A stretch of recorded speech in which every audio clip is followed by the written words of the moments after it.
आपने समस्ते जानी सारे जे सरकार तरफ कालिया योजना टंका मार्च 11 तारिख अपराह 5टार चाषी भाई अकाउंट को डायरेक्ट डीबीटी माध्यम ट्रांसफर करी आपको पूर्व भिडियो कही सारी जे आपने मार्च 11 तारिख चाषी भाई अकाउंट को राज्य सरकार कालिया योजनार 2000 टंका लेखाएं ट्रांसफर करेंगे।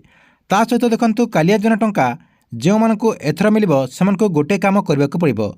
जदि आपने से कम जदि न कर आपण मानक कालिया योजना टंका एथर मिल पार ना। जो मैंने आगु कालिया योजना टंका पाँच ता सहित जो मैंने पाइबापी नुआ आवेदन कर जो मैंने आगु पाते से जदि ग्रीवेंस देते समस्त को यही कमटी करने को पड़ो। नहले आपने कालिया योजना टंका पाइपारे ना कहीं सरकार तरफ बहुत बड़ गोटे अपडेट आसी जहाँकि आपण समस्त को यही कमटी करने को पड़ो।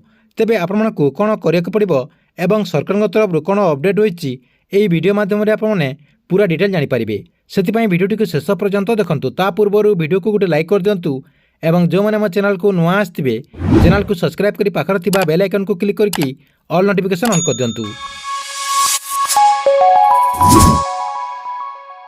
आपण मानक कालिया योजना टंका आग को पाइबा हेले कौन करने को पड़ो देखूँ।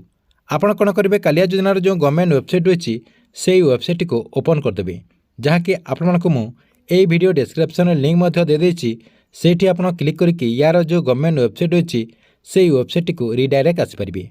देखो कालिया योजनार जो गवर्नमेंट वेबसाइट रही से वेबसाइट को आसीगला ये आपपर देखिपे गोटे स्क्रोलिंग होती आप गोटे स्क्रोलिंग होती देखिपे।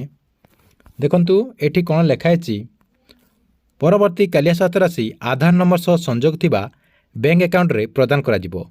तेणु आपण निजर बैंक अकाउंट सह आधार कार्ड को संजोग करनियंतु।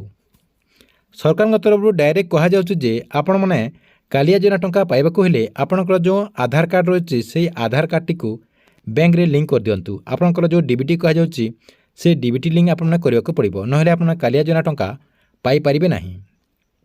देखंतु कौन होता है जो मैंने आगु कालिया योजना टंका पाउछंती सेमानकु मध्य एई आपणकर इनफॉरमेशन टी रही कहीं कालिया योजना टंका पाइबाकू हेले आपनको डीबीटी माध्यम रे ट्रांसफर करा जाउछि सरकार तरफ से आपने डीबीटी एक्टिव निहाती दरकार। जो मैंने आगु टंका पाउछंती ता सहित जो मैंने नुआ आवेदन करछंती ता सहित जो मैंने ग्रीवेंस देछंती समस्त को यही कामटी करने को पड़ो। जो मैंने आगु टंका पाउछंती सेमानकु काहेकि करने को पड़ो सेमानकु काहेकि करने को पड़ो। देखंतु सेमाने कौन होची आपणकर कालिया योजना टंका कि जहाँ भी टंका रही है लोकंक अकाउंट रे सेमाने कौन हुए विथड्रॉ करदेला परे बैंक को सेमाने जानतीनी तांकर जो ट्रांजैक्शन रही ठीक से ट्रांजैक्शन हो न थाए सेति सरकार तरफ आपणकर जो डीबीटी रही है से डीबीटी को इनएक्टिव कर दियंती आपणकर एक्टिव रुहेनी जहाँकि आपणकर सरकार तरफ जहाँ सरकार ट्रांसफर करेंगे टंका आपणकर सबू पेंडिंग रही जहाँकि आपण जेबे सेटा आपणकर एक्टिव करेंगे आपणकर आधार लिंक करदे जहाँकि आपणकर डीबीटी कहुची आधार सीडिंग कहुच्छी जदि आप करदे सेटा आपणकर टंका आसीजिव से टाइम रे सेति आपको बारंबार कहुच्छी आपणकर बैंक अकाउंट रे आधार कार्ड लिंक है कि नहीं आपण आउ थे चेक कर दिंतु जहाँकि आपण मु चेक करने गोटे वीडियो ये चैनल माध्यम रही जहाँकि ये वीडियो डिस्क्रिप्शन पूरा ऊपर देदेछि से वीडियो टी आप देखिए आप चेक करेंगे जे आपण बैंक अकाउंट रे आपणकर जो बैंक अकाउंट रही आधार कार्ड लिंक है कि नहीं सेठी आप जानीपारे।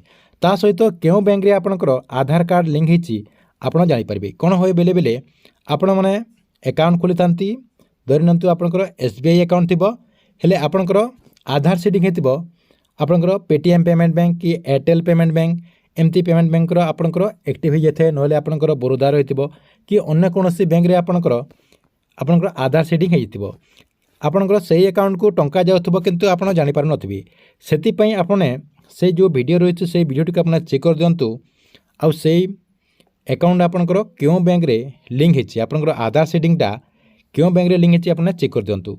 ठीक अच्छे एथिला आपनक कालिया योजना को नहीं आसता बहुत बड़ अपडेट। आपको वीडियो केमती लगे कमेंट बॉक्स में निश्चय गोटे कमेंट करूँ।